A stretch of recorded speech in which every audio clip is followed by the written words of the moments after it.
Ăn rồi. Con nó lần từ nhỏ. Con nó cái mẹ nhỏ, cái mẹ hú chà. Cái mẹ hú đi chà luôn bên nè.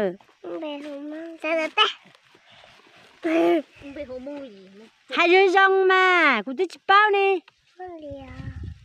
Cái mẹ luôn bên nè.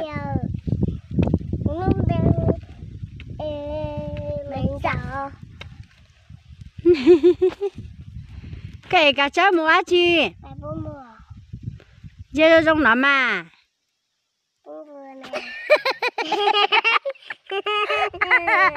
Quay cả cái ôi này.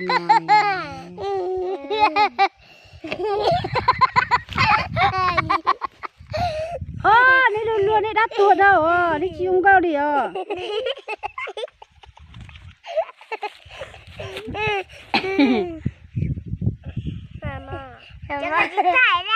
Đi của đứa tay nào nè. Bà chế mà nè nè, mua mà. Bà chế mà. 이거 메타야. 무슨 정도 짰다.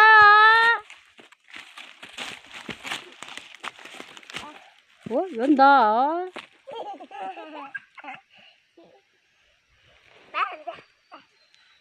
cái này mẹ ta. Nó còn nó xấu không? Nó còn nó xấu sư vô. Dạ, biết chữ gì e à? Biết chữ gì. Nó giờ trong tu nè.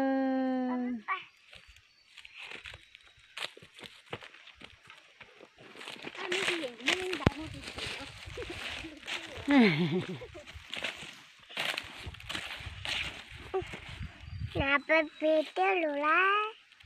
Cứ bê tiêu lò.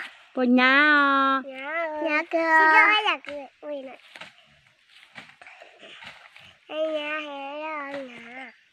Nhà lên đây.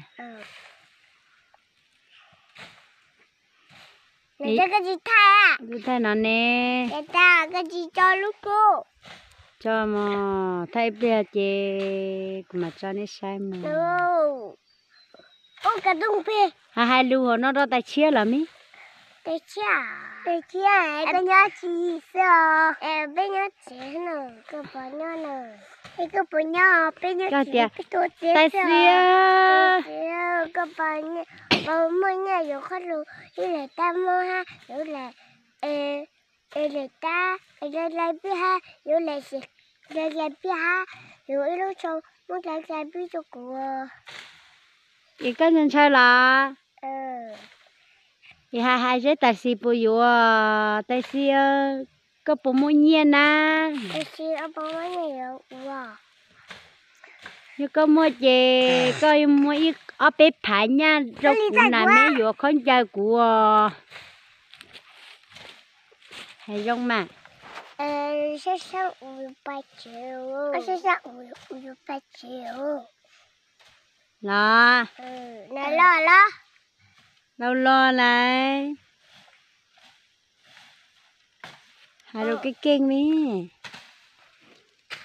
cái xe là luật tê là nó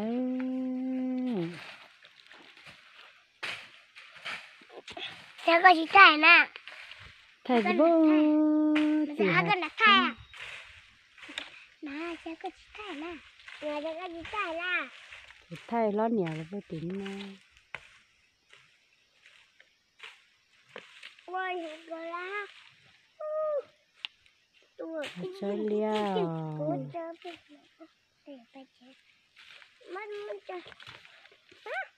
bây giờ luộc họ nó là bó bể cho sâu bó bể nó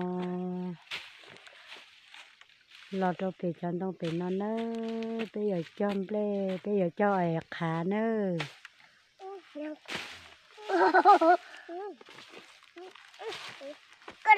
cái này luôn nhảy là nhà mà chân lên này cho chị bỏ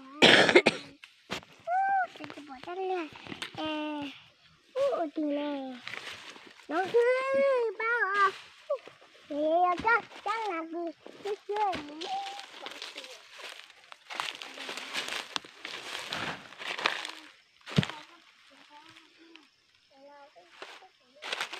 cả lột tên ơ